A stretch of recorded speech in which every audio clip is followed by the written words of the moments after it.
What if the next big nicotine product doesn't come in a cigarette or a vape or even a pouch? Here's how these new nicotine products are becoming a major force in the US market.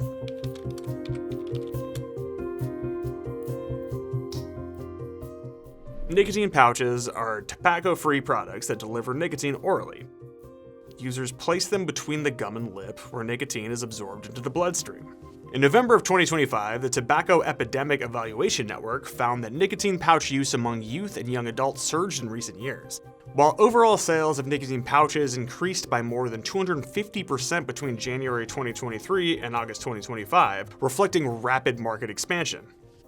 Zyn sold more than 202 million packages in the first quarter of 2025, helping keep parent company Philip Morris International competitive as cigarette use declines. You're gonna love them. At the same time, startups like Sesh, which has raised $40 million from investors including Post Malone, Diplo, and the Jonas Brothers, are betting there's still more room for new nicotine products. Two startup founders, Braden and Katherine Ilkhani, think the next big nicotine product might come as a dissolvable strip, like a Listerine breath strip, but infused with nicotine. The founders spent months researching the idea in the summer of 2024, consulting chemical engineers at MIT and Harvard.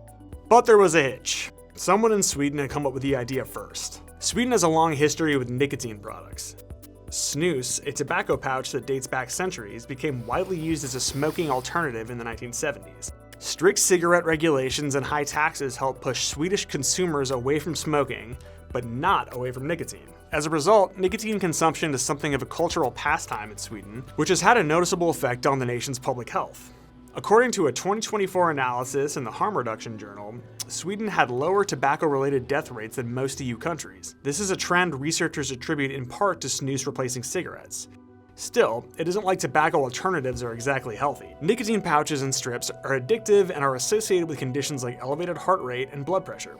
While they may not be harmless, they're certainly less harmful than traditional cigarettes or e-cigarettes. It turned out that dissolvable nicotine strips came from a company based in Sweden called Nicoccino.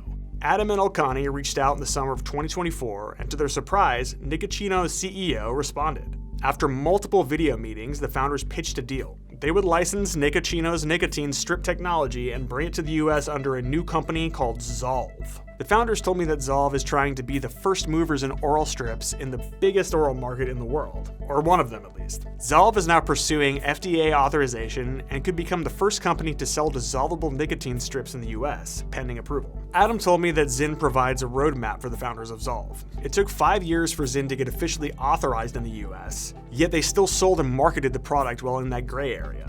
Zolv wants to be the next market leader. Ilkhani claims their strips blow other nicotine products out of the water in terms of potency, delivering 90% nicotine absorption in 3 to 5 minutes. Compare that to a Zyn pouch, where just 40 to 60% of the nicotine is absorbed within 30 to 60 minutes. Whether nicotine strips become the next breakout product in this category remains to be seen. But as smoking declines, the business of nicotine isn't shrinking, it's evolving.